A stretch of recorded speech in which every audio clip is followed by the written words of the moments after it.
Basically वर्जिश करना नुकसानदेह नहीं है, और यंग एज में वर्जिश की वजह से हार्ट अटैक नहीं संभव है।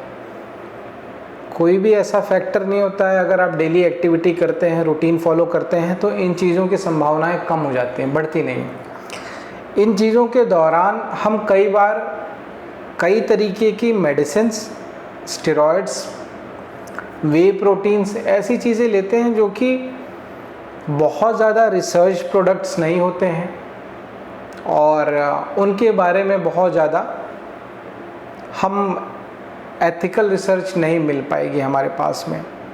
फिर भी अगर हम बोलेंगे कि एनाबॉलिक स्टेरॉइड्स या फिर वे प्रोटीन, तो कोई भी चीज़ अगर आप एक्सेस क्वांटिटी में लेते हैं तो एनी हाउ वो किसी न किसी रूप में जाके आपके शरीर को नुकसान करती है। एक्सेस है या एप्रोप्रिएट लिमिट है आपके लिए, शायद मैं या कोई भी एक्सरसाइज कराने वाला नहीं बता पाएगा। कारण ये है कि आपके बॉडी का बेसल मेटाबॉलिक रेट क्या है, आप डेली एक्टिविटी कितनी कर रहे हैं, आप डेली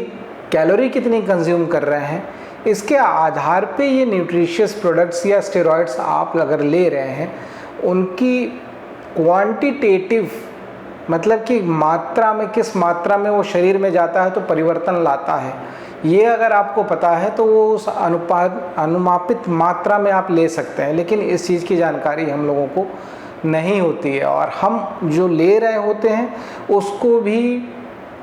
बहुत अनगाइडेड वे में लेते हैं या अनरिसर्च्ड वे में लेते हैं। नुकसान वहाँ होता है जब एक बहुत हाई प्रोटीन या हाई स्टेरॉइड, जिसका शरीर के बिल्डिंग अप में योगदान है, केवल हम वो मेडिसिन या ड्रग ले लिया हमने और उसके साथ में होने वाली एक्टिविटीज़ को हम मेटाबॉलिज्म को नहीं फॉलो कर पाते हैं,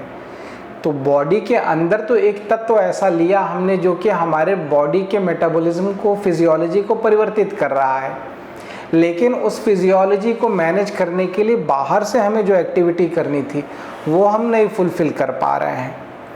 तो यहाँ पे जहाँ पे कि हमारे लिए गए तत्वों और शरीर के द्वारा की गई एक्टिविटीज़ का बैलेंस अनरिसर्च्ड है, अनएप्रोप्रिएट हो पा रहा है,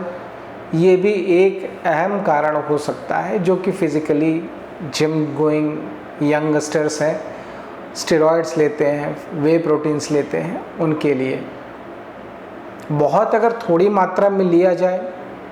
तो शायद इतना असर ना करे, लेकिन वो मापित मात्रा कितनी है, ट्रूली स्पीकिंग मुझे नहीं पता है। और शायद जो लोग जिम में एक्टिविटी कर रहे हैं, उनके जो ट्रेनर्स होते हैं, आई डोंट थिंक कि उनको भी बहुत अच्छे से जानकारी होती है कि इनकी रिसर्च्ड वैल्यू, इतनी डोज, इतने ग्राम्स, मिलीग्राम्स आपके शरीर में जाएगा तो नुकसान नहीं करेगा, इससे ज़्यादा जाएगा तो किस लेवल का नुकसान करेगा, ये वो भी नहीं बता पाएंगे। तो उन चीज़ों को अवॉइड करिए जो कि जाने के बाद आपकी बॉडी की फिजियोलॉजी को एक्टिव फिजियोलॉजी में चेंज करता है, क्योंकि उस एक्टिव फिजियोलॉजी के साथ में आपकी बॉडी की एक्टिविटी किस लेवल की होनी चाहिए आपको नहीं पता है, आपके ट्रेनर को नहीं पता है।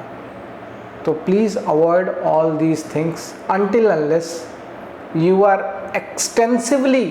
you have extensive knowledge about those products and how you have to work out after taking these products. Thank you.